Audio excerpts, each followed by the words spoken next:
Okay, cross product of two vectors. I put some definitions and some formulas up here. There's only a few that are extremely important for what we're going to be doing. The cross product of A cross B between two vectors A and B result in a third vector that is perpendicular to the plane in which the given vectors lie. Kind of hard to make sense of. Okay, I'm going to show you an example of what I'm trying to say after. I just also want you to recognize cross product of A and B is this formula here. This is very important. You need to remember it. Okay, it is A2 times B3 minus A3 times B2. Then A3B1 minus A1B3. Then A1B2 minus A2B1. I tend to remember it as A2 is my first, and B3, then vice versa. A3, B1, vice versa. A1, B2, vice versa. I'm usually okay with 2, 3, 1. That's how I remember where the component values are. There is a comma between them. You're going to get 3 points on a three-dimensional graph. This here, cross product of A cross B is actually equal to the negative vector A cross vector A. Say that right? Negative value of vector B cross vector A. And these two are kind of redundant. We've gone over them many, many times. It's essentially distributive property and cumulative property of multiplication. Okay? Or associative property. It's associative or cumulative, one of the two. Essentially the idea is it doesn't matter what order you multiply things in, as long as you do it correctly, you get the same answer. Okay? So we're going to jump forward, try to make sense of what we mean by a cross product in 3 space. So, like always, my amazing 3-space drawings here.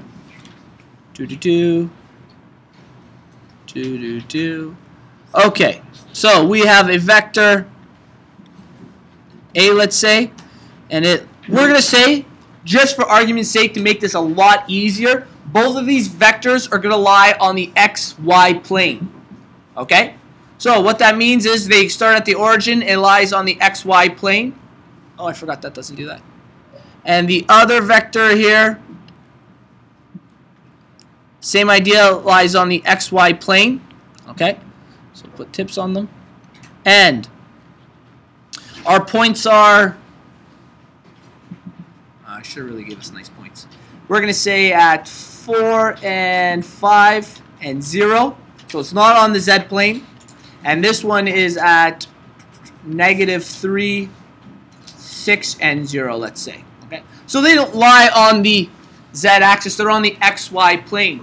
Finding the cross product of these two vectors, vector A and vector B, will give us a vector that is perpendicular to the two of them.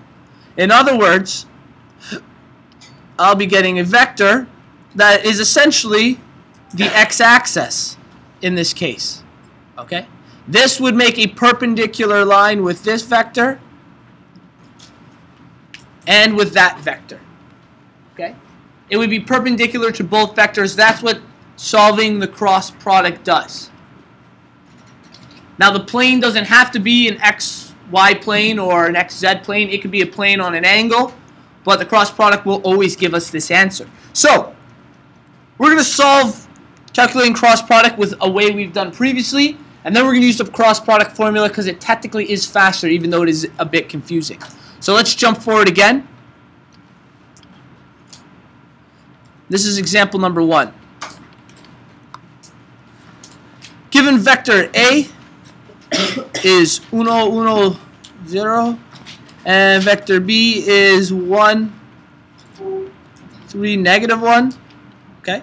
Find the cross product of A cross B. Well, that means we're finding a vector, some vector that is perpendicular to both. If you remember at the beginning of the day, someone asked me a question just like this and we did it on the board. We're just going to do it here instead. So, what that means is, if it's going to be some vector, we'll call it vector V, like they do in the book. That's going to be perpendicular to both. Well, I also know, what about dot product?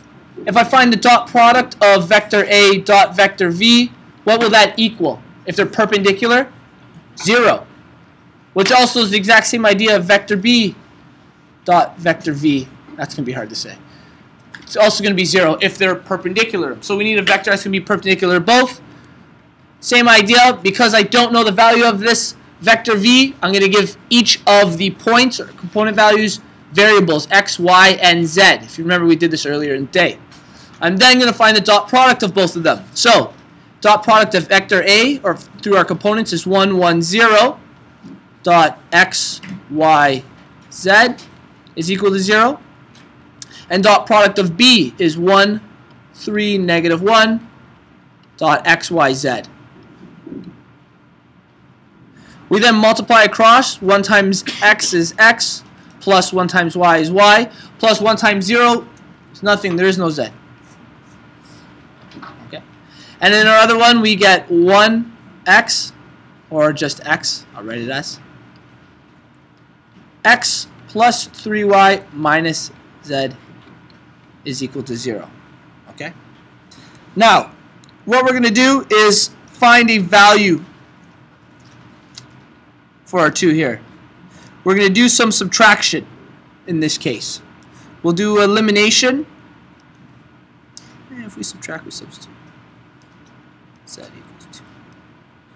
We can find values for z. Let's find a value for z that would be essentially an idea of y, just like we had done a little earlier today. So, z we know. Actually, let's do it this way. This is our first and second. X is technically equal to negative y. Simple as that when we rearrange our first equation. Which means I can now plug in for the value x. I can put negative y up there. Plus 3y minus z equals 0. Well, that gives me 2y minus z is 0. Z is equal to positive 2y. Becomes negative when it goes over, but because it's negative z, we divide or multiply both by negative 1. We get z is equal to 2y. Okay? So if z is equal to 2y, and we try to find these all in terms of our y, okay? So I'm going to put these all in terms of y. Our vector v, if you remember, we're trying to find vector v here. Our x value we know is negative y. Our y value is obviously just y.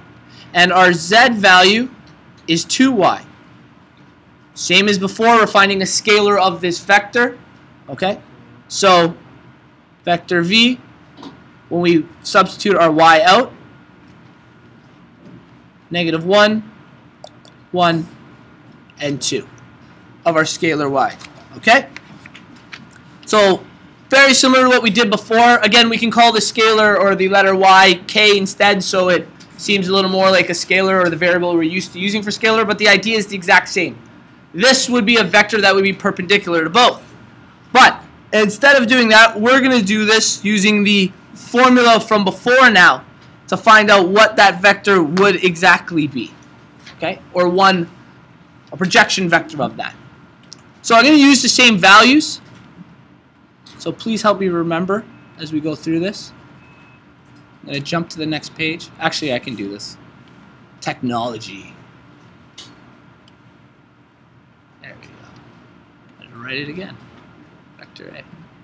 So vector A again. It's a little slow when I write this way. 1, 1, 0. And vector B again is 1, 1. Sorry, 3, negative 1. Cross product of A and B. Kind of go to one page again. Now, remember our formula. This is going to become very handy for this. Our formula is A2, B3, subtract A3, B2, comma. So that would be our first point. A3, B1 minus A1, B3, comma. And our final point, A1, B2, whoops, A2, B1. Okay? So this is my A1, A2, A3, B1, B2, B3. So A2, you know what I'm going to do? Just to make this simpler, these are my A2s. So A2, A2, A1, where are my A1s? A1, A1, A3, A3, B1, comes up twice. I need more colors. Orange. B2, comes up twice. And finally, what color haven't I used? Pink. There we go. B3, B3, B3. Okay, so that would be it color coded. I know it's quite mixed up. Let's try our best to get to it. So A2 is the number 1. Multiplied by B3 is -1. Subtract A3 is 0. B2 is 3. Oh, actually, those colors help. A3 is 0. B1 is 1. Subtract A1 is 1. B3 is -1. Comma, A1 is 1. B2 is 3. A2 is 1. And B1 is 1. I really like those colors.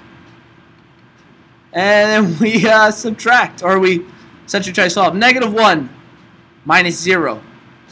0 plus 1. 3 minus 1. Gives us our values of -1, 1, and 2. And I'm hoping, nope, I'm hoping, woo, same answers. Okay? So we got the same answers, and we know any scalar of that vector would still be perpendicular to it. So that is essentially how we find a perpendicular vector to two vectors that are given. And 3 minutes to spare.